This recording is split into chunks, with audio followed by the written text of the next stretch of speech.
Hai rekan-rekan semua, selamat berjumpa lagi dengan saya Anggono Raras. Pada kesempatan ini saya akan mengambil tema melihat kekuatan pasangan Anies dan Ahy. Jadi kalau kita melihat perkembangan saat ini, kita sudah tidak melihat ada peluang untuk para politisi dan para penyuka kekuasaan untuk tidak diskusi tentang Capres 2024. Jadi rekan-rekan semua, kita lihat bahwa di sini kenapa saya memasangkan Anies dan Ahy itu karena dari sudah menjadi maklum ya, saat ini presiden yang paling layak untuk pilihan dari situasi dan kondisi yang ada ternyata jatuh pada Anies. Jadi siapapun yang dipasangkan dengan Anies itu akan memperoleh suara terbanyak ya, akan menjadi satu bintang yang bersinar karena memang Anies saat ini merupakan kandidat presiden 2024 yang paling santer dibicarakan. Mari kita lihat lebih jauh lagi tentang pasangan Anies dan Ahy ini. Jadi kalau kita mengapa saya mengambil pasangan Anies dan Ahy ini, dasarnya adalah yaitu pada video cara mengukur kelayakan calon presiden 2024, di mana di situ sudah dijelaskan bagaimana caranya untuk melakukan pengukurannya kelayakan tadi, dan nanti akan saya sertakan di penjelasan dari video ini atau deskripsi video ini link daripada video yang saya maksud. Kita lanjutkan lagi. Ini adalah satu gambaran rekomendasi capaian dari hasil pemikiran berdasarkan menggunakan General Electric Matrix, di mana urutan kelayakan calon presiden yang sudah saya buat itu, di mana nomor 1 sampai nomor 24. Nomor 1 adalah Anies Baswedan, sementara AHY itu nomor 13. Saya coba saya gabungkan untuk menjadi satu pasangan ya, untuk menjadi satu pasangan. Kemudian kalau kita melihat pasangan Anies dan Ahy ini, kita coba kupas lebih dalam lagi, siapa Anies ini, siapa Ahy ya. Jadi Anies sudah kita ketahui bahwa dia bekerja secara profesional, di mana dia mempunyai pendidikan yang sudah paripurna ya, yaitu dia sudah memperoleh gelar PhD ya. Artinya dari sisi edukasi dia sudah memenuhi syarat bahwa dia itu orang pinter Itu loh, orang pinter. Kalau tidak pinter, makanya dia tidak mungkin akan berhasil di dalam menjadi seorang gubernur DKI yang saat ini penuh dengan tekanan dan cibiran dari lawan politiknya. Karena tidak main-main lawan politiknya Gubernur DKI ini, yaitu Anies Baswedan, ini adalah para buzzer yang dari pemerintah yang sedang berkuasa saat ini. Kan hebat sekali kan. Seorang gubernur lawannya adalah pendukung pemerintah yang sedang berkuasa. Tetapi Anies tidak bergeming bahwa dia justru telah menyelesaikan janji-janjinya yang disebutkan di dalam kampanye, karena sehingga dia menjadi orang yang bertanggung jawab. Jadi kalau kita melihat realita yang ada saat ini, orang yang paling pantas untuk menjadi presiden untuk 2024 ya Anies gitu. Sehingga apa yang dihasilkan oleh hasil yang dikerjakan oleh Anies ini menjadi perhatian para buzzer yang ada di pemerintahan atau di luar pemerintahan. Dengan sekarang sedang rame bergunjing bahwa JIS itu adalah produknya pemerintah saat ini. Kadang-kadang ya ketawa juga ya. Ketawa. Artinya apa? Ya namanya politik ya seperti itu. Kalau lawan politik harusnya dihancurkan. Nah, itulah yang kondisi tidak ada etika dari lawan politik yang ada. Padahal di dalam, kalau dia sekolah, dia tentu tahu namanya etika bisnis atau etika politik. Jadi boleh berlawanan, tetapi melalui satu koridor yang bertanggung jawab. Kemudian kita masuk ke AHY. AHY ini kita tidak meragukan dia, karena dia ini adalah politisi muda yang berasal mempunyai background militer. Karena dia di militer itu sendiri juga dia keluar bukan karena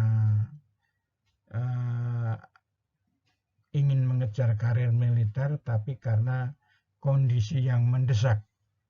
Karena di Partai Demokrat ketumnya yang lama itu tidak yakin dengan kader yang ada, sehingga AHY ini sebagai putra mahkota Demokrat ini ditarik dari posisinya di militer, ditarik untuk masuk di dunia politik di dalam naungan Partai Demokrat. Ya. Saat ini AHY sudah menjadi ketua umum Partai Demokrat. Jadi kalau kita melihat gambar yang ada di sebelah kanan, ini hanya saya membandingkan prestasi Anies ya. Pada saat jadi gubernur itu dia mampu meraih 57,96. Ini juga kelihatannya sumbangan dari pengikutnya pasangan AHY waktu itu. Jadi pengikut pasangan AHY ini disedot habis ke Anies. Akhirnya Anies memenangkan kontestansi dengan Ahok dan Ahok tumbang. Ahok tumbang ya. Karena Ahok ini kan merupakan perwakilan dari harapan dari para konglomerat pebisnis itu ya, ingin berkuasa di DKI. Tapi ternyata dia tumbang oleh pasangan Anies yang disokong oleh pemilihnya AHY. Jadi Anies dan AHY ini sebetulnya bukan orang baru lagi ya.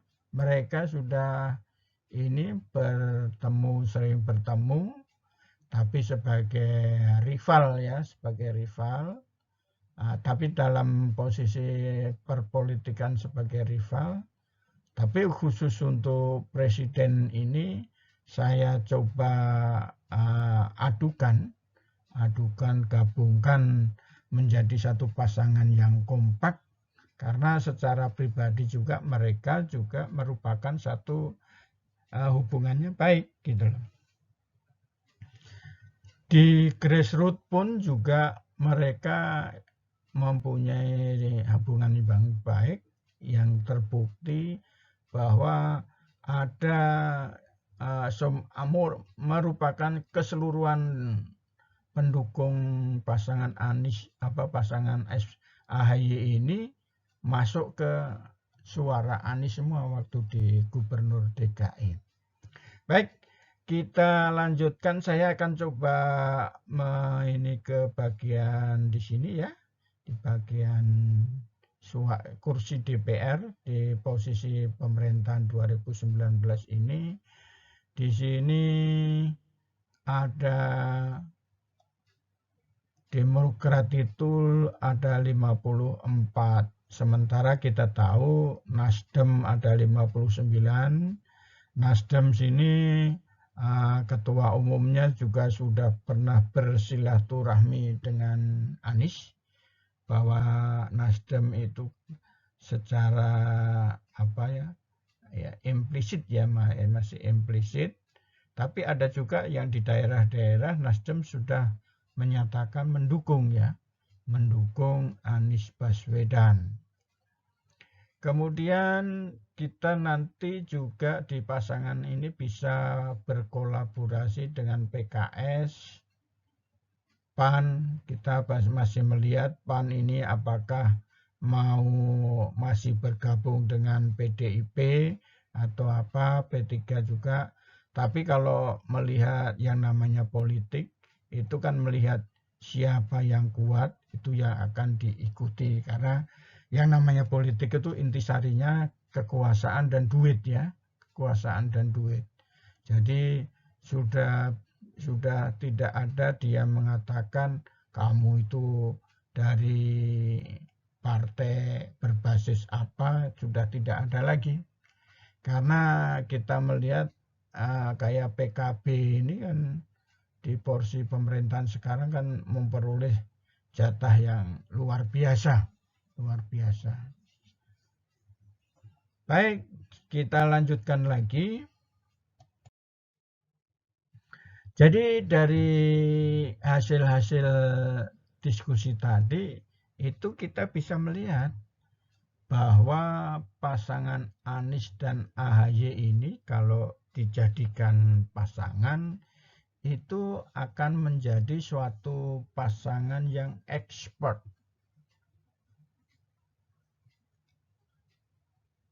Expert itu di sini terlihat bahwa kedua orang ini dalam pasangan ini akan menjadi ahli di bidangnya masing-masing. Dia akan menggawangi pemerintahan supaya Indonesia itu akan paling tidak rakyatnya sejahtera. Karena di dalamnya ada satu satu konsep yang disebut dengan empati. Empati itu di sini jadi dari kata expert, kemudian maturity, yaitu bahwa sebagai seorang presiden, Anies ini sudah dewasa, sudah bisa mengatur dirinya sendiri, tidak akan menerima begitu saja bisikan-bisikan yang tidak pada tempatnya. Kemudian AHY akan mensupport secara operasional karena dia ini adalah muda, masih energik ya, walaupun kita lihat juga Anies juga masih muda ya, masih energik pula. Kemudian yang berikutnya adalah profesional. Profesional di sini dia bekerja sesuai aturan. Dan tidak membangun di dalam pemerintahnya itu buzzer yang hanya bilang apa yang dibilang oleh mandornya. Untuk melakukan sesuatu ya dilakukan gitu. Itu namanya profesional. Tidak membuat satu anggaran di luar budget atau program yang sudah ditentukan. Kemudian yang berikutnya adalah aktual. Jadi yang dikerjakannya ini adalah yang memang dibutuhkan itu, tidak mengerjakan pekerjaan yang tidak dibutuhkan oleh rakyat. Itu namanya aktual. Kemudian teknologi. Teknologi di sini kita tahu bahwa saat ini adalah segala sesuatu dikendalikan secara daring ya. Maka kalau teknologinya tidak kuat ya akan ketinggalan. Kemudian teknologi yang diterapkan tentunya teknologi yang berhubungan dengan humanity atau kemanusiaan. Jadi tidak sembarangan. Jadi di mana kita bisa membutuhkan sesuatu, maka itu dilakukan ya untuk masyarakat. Kemudian yang terakhir adalah youthfulness. Youthfulness itu dia menampung atau berjiwa muda, menampung segala aspirasi dari para pemuda atau milenial, itu ditampung di dalam pasangan Anies dan AHY ini. Jadi artinya pasangan Anies dan AHY ini merupakan pasangan yang bisa dipertanggungjawabkan untuk menjadi presiden. Di 2024. Baik, rekan-rekan, mudah-mudahan hal ini bermanfaat. Terima kasih.